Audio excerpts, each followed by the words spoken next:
All right, John 5, 16 through 20. If you have a Bible with you, you can open your Bible. If you have your Bible app with you, if that's what you do, open that up. John 5, 16 through 20. This is what we're going to see in the words that Jesus, delivers in these verses. We're going to see a key truth, a fundamental truth behind Jesus' life and behind Jesus' ministry. And it's going to be a key truth that can radically transform not only the way we view the Christian life, but the way we live the Christian life. And so as you're pulling up that passage, the context you need to understand is that there were various people around Jesus who were calling into question what he was doing and who he thought he was. So you heard these religious Pharisees saying, "You are healing on the Sabbath. Who do you think you are to be doing that? You're claiming to be equal with God. Who do you think you are?" And so voices around Jesus were calling into question. They were casting doubts his direction about his identity, who do you think you are, and his activity, what do you think you're doing? And we might be able to connect with Jesus or identify with Jesus here in some sense, because we too might have voices around us that have, or voices that are casting doubts our direction of what we're doing as Christ followers, and or who it is that we think we are, and or who it is that we think we're becoming as Christ followers. Or maybe some of you can even identify with the fact that one of the loudest voices casting doubts about who you think you are and what you think you're up to is your own voice. This internal voice that's saying, man, who do you think you're becoming? I'm not sure even what I'm becoming. I'm not really sure what I'm doing. Well, what we're going to see this morning in the words of John 5, 16 through 20 is that in Jesus' response to the doubting voices around his life, that there are a couple facts about which Jesus was crystal clear. He was crystal clear. And these were truths that anchored his being, who he was. These are truths that anchored his doing, his activity, as he navigated life and as he stared down the doubters around him. And so this morning we're going to unpack these truths and see that these truths can also anchor for us our identity, our identities, and anchor for us our activity as we navigate life and face the doubting voices around us. So to understand these anchoring truths then, in order for us to understand Jesus' life secret, so to speak, that is given to us in these verses, what we first have to do is expose an assumption that probably most of us have embraced about the Christ life, perhaps unconsciously so, but I'd like to suggest to you that this assumption that we're about to unpack, most of us maintain. Okay, you ready? Our assumption about the Christ life is revealed in our answer to this question about the Christ life. How did Jesus live the life he lived and do the things he did? What was the secret to Jesus' identity and activity? And I think that most of us would answer this question like this: Jesus lived the extraordinary life he lived because he was God. Yeah, he was the Son of God. He was God. Jesus said the extraordinary things he said because he was God. Jesus did the extraordinary miracles, the supernatural things he did because he was God, right? Yeah, now it's certainly true. Jesus was and is God. And in fact, Jesus' claim to be God was so clear in this interaction with the religious leaders in John 5 that they wanted to kill him for his blasphemous claim to be equal with God. But my point is this: if the assumption we hold is that the secret to Jesus' life and ministry is his divinity, that is, if Jesus did what he did because he was God, then the Christ life to which we are called, mere mortals like us, the Christ life to which we are called, the life of living like Jesus lived and doing the kinds of things that Jesus did, if the secret is divinity, then the Christ life is completely out of reach for you and me for the simple reason that we're not God. You are clear on that, right, this morning? Elbow the person next to you and just remind them, you're not God. Okay. All right, we got a couple people straightened out this morning. We're making progress already.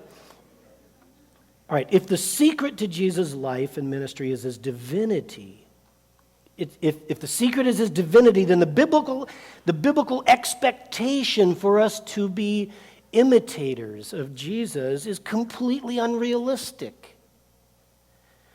We're incapable of being extraordinary people who live extraordinary lives like Jesus because we're not God like Jesus, right?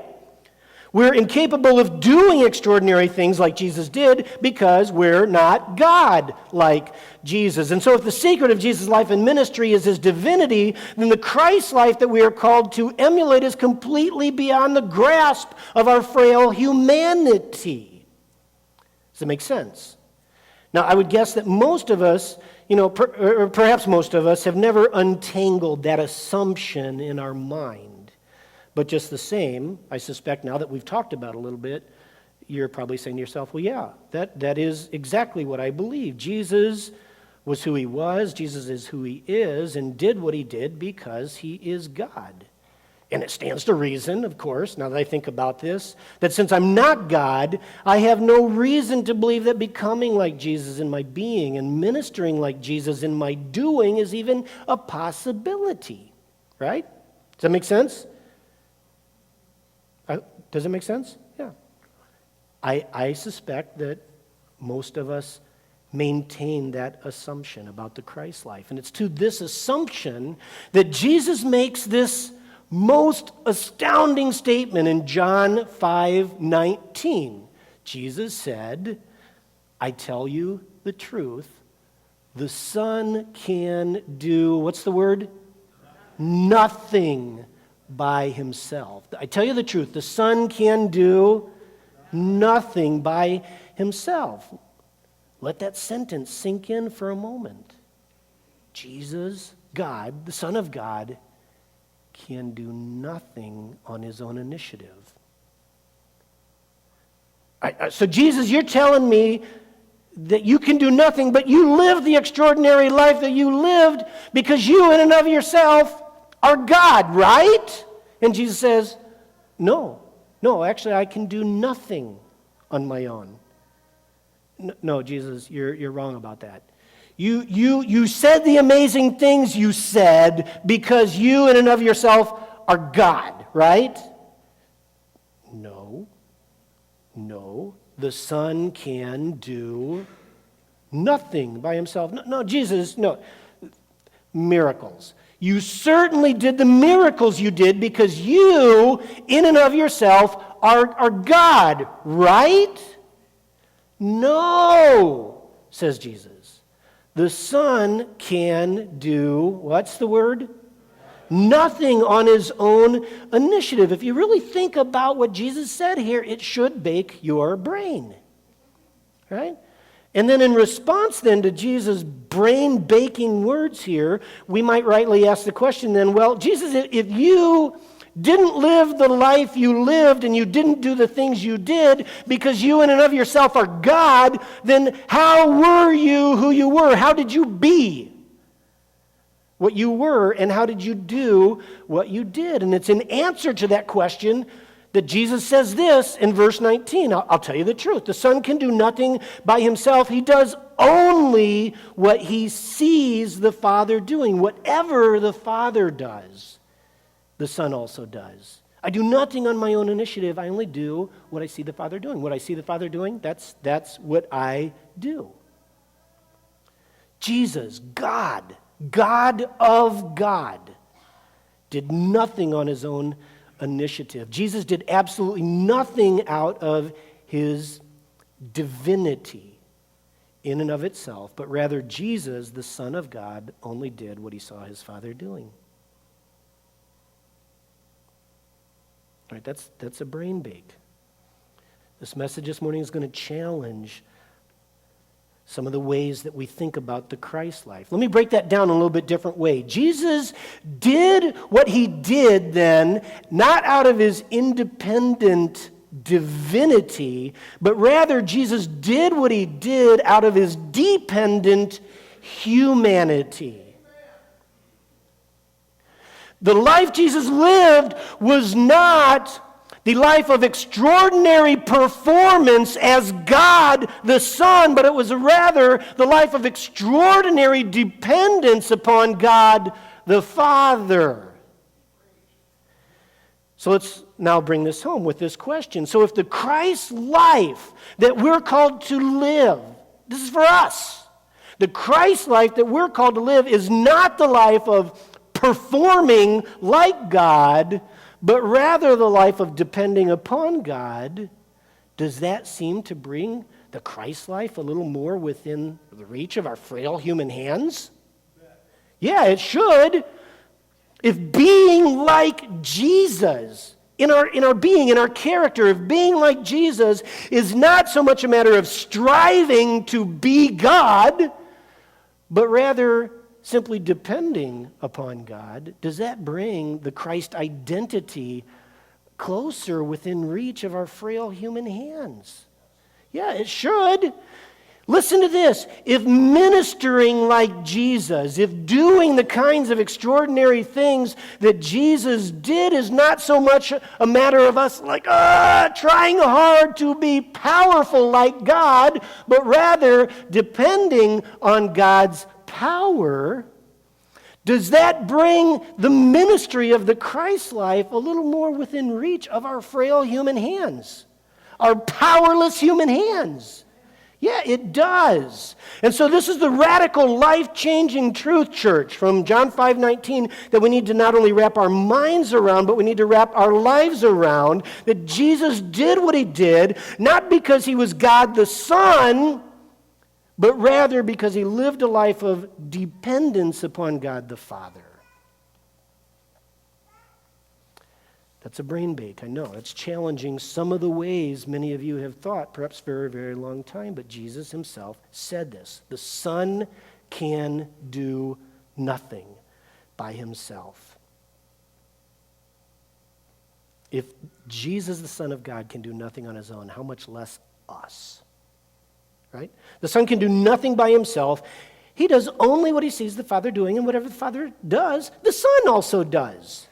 Right? So this is the way we're going to phrase kind of the applicational truth for us to walk away this morning. The extraordinary Christ life. The extraordinary Christ life to which we're called is simply the life of ordinary dependence upon God the Father. Yeah, let's read that together. The extraordinary Christ life is simply the life of ordinary dependence upon God the Father. All right, let's read it one more time with conviction and gusto. Right? The extraordinary Christ life is simply the life of ordinary dependence upon God the Father. And now what I want to do in our remaining moments together is to unpack some additional anchoring truths that we see in this passage behind this simple truth about the Christian life. In other words, this amazing truth about the Christ life is anchored down in three additional facts that we hear in the words of Jesus here in John 5:16 through 20. And we're really not going to have enough time to fully unpack what I'm calling these reinforcing facts about the Christ life this morning. We could have easily spent 4 weeks just on these 4 verses alone. So I just want to quickly kind of bullet point these reinforcing facts. And I want to invite you, just take these home with you this morning. Think on them, work them into not only your thinking, but work these reinforcing facts into your moment-by-moment living in the days and weeks and really the years to come. These reinforcing facts are going to help you live moment to moment this extraordinary life of ordinary dependence upon God the Father. All right, so here's the first reinforcing fact. We're going to see this in verse 16. The extraordinary Christ life is simply the life of ordinary dependence upon God the Father, and the Father is always working. This extraordinary Christ life that we're called to live is simply the life of ordinary dependence upon God the Father, and the Father is always working. In verse 16, we see this fact made clear. Jesus says, "My Father is always working," and he's always working, and so am I. So just wrap your minds and your lives around this fact that God the Father is always working. Right now, in this very room, God is at work around you. It's a fact. Right now, at this very moment, God is at work in you because God is always working. When you are doing well, running the race of the Christian life, God is at work. And when you have tripped up and you've fallen flat on your face and you're still nose in the dust, guess what? God is at work. When you are sound asleep, God is at work. He's always working. When you are on vacation, God is at work. Right? God is always working. He is like the ultimate workaholic. God is always working. He's always working in you. He's always at work around you. And so this extraordinary life, this extraordinary Christ life that is just simply the life of ordinary dependence upon the Father is really within our reach because the Father's always doing something. He is always working. Now how does that help us? How does God the Father's work ethic help us to live out this extraordinary life of ordinary dependence? Well, one implication is that living then the Christ life of being like Jesus, of doing the kinds of things that Jesus did, it's just simply a matter of us keeping our ears to the Spirit of God communicating to us what the Father is up to. This extraordinary life of simple, ordinary dependence is just a matter of keeping our ear to the Spirit with the question, Father, what are you doing right now? What are you doing right here? What are you doing in me? What are you doing in those around me? What are you doing in this room? What are you doing in the life of this person that I'm talking to? We just keep our ear to the Spirit because the general fact of the matter is God is doing something because He's always doing something. The Father is always working, and the simplicity of living the Christ life is the simplicity of just simply hearing what the Father is doing and jumping on board with it. Just doing what He's doing. Does that sound simple? All right, what gets complicated is we tend to live our Christian lives the exact opposite orientation. Our orientation is to try to get the Father to see what I'm doing and try to get Him to jump on board with my agenda. Right? That's the way we live our lives. Father, look what I'm doing. Help me. But the life orientation that the Heavenly Father invites us to is, no, I want you to see what I'm doing and jump on board with me.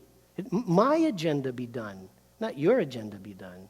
It's a totally different thing. You see the difference? All right, so let's tease this out with some practical ministry and life applications. So when Jesus healed people, I'm just kind of pulling down the previous point and this point together. When Jesus healed people, did He do that because in and of Himself He was the Son of God? Or did He do that because that's what He saw the Father was doing and He jumped on board with the Father's agenda? All right, Jesus told us Himself, I only do what I see the Father doing. All right, so if we as Christ followers are going to be used to bring healing into somebody's life, which, by the way, is part of what we're called to in living the Christ life, to be vessels of healing. I don't know about you, I don't got healing in these hands. But if I am expecting to be used by God to bring healing into somebody's hand, is that going to happen on my own initiative? And God jumping on board with my agenda? Or is that going to happen if I just simply see that that's what the Father is doing and I jump on board with Him? Yeah, it's the latter if you're not clear. Another example. So if Jesus Himself had supernatural wisdom about situations, if He had supernatural insight for an individual's lives, did He do that because He was the Son of God in and of Himself, or because He was a dependent human being who saw that that's what the Father was doing, that's what the Father was saying, and Jesus cooperated with the Father's agenda? Which is it? Did I ask it so complicated? It's like, I don't know what you're asking me. Right? He did it because he did it out of His dependent humanity, not out of His independent divinity. Because Jesus said, I do nothing in of my own initiative. I just see what the Father's doing, and I jump on board with the Father's agenda. So, if God is going to use us to bring supernatural insight into someone's life or supernatural wisdom into a situation, is that going to happen because in and of ourselves we can come up with this agenda of just wisdom and insight, and God's going to jump on board with us? Or is it going to happen if we just simply keep an ear to the Spirit of God and say, what are you doing? Oh, there's supernatural wisdom. I'm going to jump on board with you. How's it going to happen?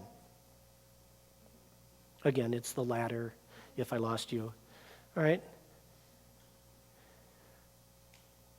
So if you really think about that, the Christ life is pretty simple. This extraordinary life of being like Christ in our character, this extraordinary life of doing just the extraordinary works of Jesus, the extraordinary works of the Father, it's just simply the matter. It's simply ordinary dependence upon what? Father, what are you doing? I'm going to jump on board with it. So think about this. If God the Father is literally moving a mountain, He's moving a mountain, and He says to you, hey, could you help me move this mountain a little bit? I mean, how hard is that going to be? It's like, yeah. This is about all I bring to the table, right? How much easier can the Christ life be to just simply jump on board with what God is already doing? That's a way different thing than saying, I'm going to move this mountain. Ugh. God, give me a hand here. It's like, what are you doing? Right? The extraordinary Christ life is simply the life of ordinary dependence upon God the Father, and the Father is always working. He's always up to something. We just need to listen to what it is. All right, here's the second reinforcing fact that we see in this passage. The extraordinary Christ life is simply the life of ordinary dependence upon God the Father, and the Father is always working, and the Father reveals what He's doing. The Father shows us what He's up to, and we see this clearly in Jesus' words in verses 19 and 20. Whatever the Father does, the Son also does because, or for, the Father shows Him everything that He's doing. And so not only is the Father always at work, but Jesus tells us here that the Father is always in the business of revealing what it is that He's up to. He doesn't call us to participate with Him in what He's doing, but sort of neglect to tell us what He's doing. You understand that? I think that's what most of us believe, though, about God the Father. I think most of us have, this perspective of God the Father is saying, hey, I want you to do what I'm doing. What are you doing? I'm not going to tell you. You have to guess. Guess. Right? Or, I want you to do what I'm doing. Well, what are you doing? I'm not going to tell you. All right? You need to get it together first. Loser. Right? I think that's how many of us believe. That's how many of us view God. But that He's not just going to reveal to us what He's up to. But if you ever read the book, if you read this book, you will notice that God is like seriously talkative. He talks a lot in this book. He's a workaholic, and He talks a lot. That's the God of the book, and that's the real one. And we're even told in the book that He delights in revealing what He's up to His kids. He delights in revealing it. It's not like, no, I'm not going to show you. It's like, hey, I love to talk about what I'm up to. And so the problem with us living the Christ life, of being the Christ identity, of doing the Christ activity, it isn't the fact that God isn't doing anything, because God is always doing something. And the problem with us living the Christ life and doing the Christ activity and living out the Christ identity, it isn't a matter of the Father not revealing what He's doing, because the Father shows everything that He's doing. The problem with us living out and doing the Christ life is either we're not listening. You hear that? We're either just not listening or we're not cooperating. We're just not listening to what the Father is doing in the first place, or we're listening, we're hearing it, and we're not responding to the Father's invitation to join him in the work he's already doing. We need to live our lives in this posture of listening. Father, what are you doing right now? What are you doing in Dan right now? What are you doing in Tony right now? What are you doing in the grocery store right now? Father, you're doing something. What are you doing in me right now? What are you doing in my family right now? We need to live in that posture. And then we need to act. We can trust because the Father reveals what he's going to do, but then we need to act on what he shows us. Now, perhaps you've learned this from experience. God is often doing things at the most inconvenient moments, right? It's like, oh, I know that's what you're doing, but I need to get home right now because my favorite TV show is on, right? So we need to be listening, but we need to be willing to say, okay, I'm going to jump on board with what you're doing, even though you're doing it right now, because it's really not working with my schedule, Father, right? We need to act on what the Father is showing us. So this is the second reinforcing fact. The extraordinary Christ life is simply the life of ordinary dependence upon God the Father, and the Father is always working, and he reveals to us. He reveals to his children what it is that he's up to. All right, the third reinforcing fact. The extraordinary Christ life then is simply the life of ordinary dependence upon God the Father. The Father is always working, and the Father reveals what it is that he's doing, and he reveals it because he loves you. He reveals what he's up to. He invites you to participate with him because he loves you. And we see this reinforcing fact clearly in the words of 19 and 20 again. Jesus says, whatever the Father does, the Son also does, for the Father loves the Son and shows him everything that he's doing. Why was Jesus able to hear the Father speaking? Why was Jesus able to see what the Father was doing? Why was it that Jesus was able to participate in what the Father was doing? Is because Jesus was just crystal clear on this reinforcing fact that the Father loves me. The Father loves me, so of course he speaks to me. The Father loves me, so of course he shows me what he's doing. The Father loves me, so of course he invites me to join him in what he's doing. That's a simple truth, but I would like to suggest to you that many of us doubt that the Father would ever show us anything, right? Many of us believe, God would never show me anything, let alone invite me to participate in what he's doing for the simple and crippling reason that we don't even believe that God likes us, right? How could the Father speak to me? How could the Father use me? He doesn't even like me.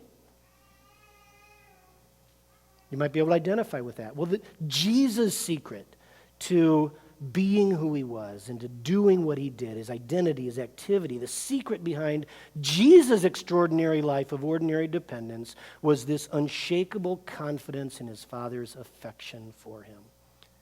The Father loves me. Jesus, who do you think you are that the Father would show you what he's doing? Well, he loves me. Jesus, who do you think you are to think that the Father would invite you to do what he's doing?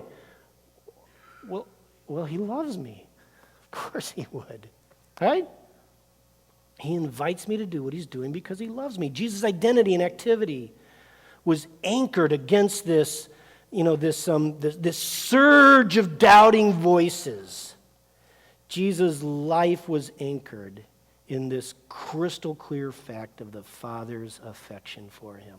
I am loved by the Father. All right, so here's the question for us, though, that we need to ask this morning, is can we claim these words of John 5:20 for ourselves? In other words, just because Jesus was able to say, the Father loves me, can we claim the Father's love for Jesus as our own love, right? Because it does us no good if the Father loves Jesus, but he can't stand the rest of us, right? If we can't claim the Father's love as our own, then we are dead in the water against the surge of doubting voices. Right? Well, Simple truth here is we can. We can claim the love of the Heavenly Father for Christ as our own. As we continue to journey through the Gospel of John, what I could have done in this moment is I could have showed you at least a half dozen places where out of Jesus' own mouth we hear the Father's love for Jesus the Son is the Father's love for Jesus' followers. Jesus is going to say it at least a half dozen times in the Gospel of John. We can claim the Father's love for Christ as the Father's love for us. But the verse I actually want to land on is fast-forwarded to the letter of John, the epistle of John. Same author as the Gospel of John, but these are the words, the personal words of a man who followed Jesus and learned that he can claim the Father's love for Jesus as the Father's love for him and the Father's love for all of us. This is what the Apostle John writes. He says, "See how very much our Father loves us, for he calls us his children, and that is what we are." He calls us his children, and that is what we are. And so if you connect the dots here, John 5, the Father shows his Son everything he's doing because he loves the Son. And the Father calls us his children. His Father calls us his sons. He calls us his daughters because that is what we are. It's not just like, "Hey, son," not my son. He calls us his son. He calls us his daughters. He calls us his children because that is what we are. And that's how much he loves us. He calls us his sons. And so if the Father shows his children everything he's up to because he loves his children, and he calls us his children because he loves us, then the same Father who reveals everything he's doing to his children will reveal what he's up to and invite us to participate in what he's up to because he loves his children. He loves us. You see how the dots connect there? I'm getting blank looks like, whoa. In other words, we can claim the love of the Father. If we are in Christ, we can claim the Father's love for Jesus as the Father's love for us because we too are children, and the Father loves his children. So how is it then that we can see what the Father is doing? How is it that we, just mere mortals like us, can hear what the Father is saying, be given an invitation to participate in what he's doing, and actually help him do what he's already doing? How is it that we can be clear that that is for us? Well, it's because the Father loves us. It's because he loves us. We can have this unshakable confidence as Jesus had in the Father's affection. And so that's the third reinforcing fact, that the extraordinary Christ life is simply the life of ordinary dependence upon a Father who is always working and he's always showing us what he's up to because he loves us. Because he loves us. That's pretty simple. The simple truth about the Christ life. And so what I want to do is let's stand together, and to conclude, I just want us to read this now compound, complex thought about a simple life. Let's read this together. The extraordinary Christ life is simply the life of ordinary dependence upon God the Father. The Father is always working, and the Father reveals what he is doing because the Father loves me. One more time. The extraordinary Christ life is simply the life of ordinary dependence upon God the Father. The Father is always working, and the Father reveals what he is doing because the Father loves me. Let's live the life.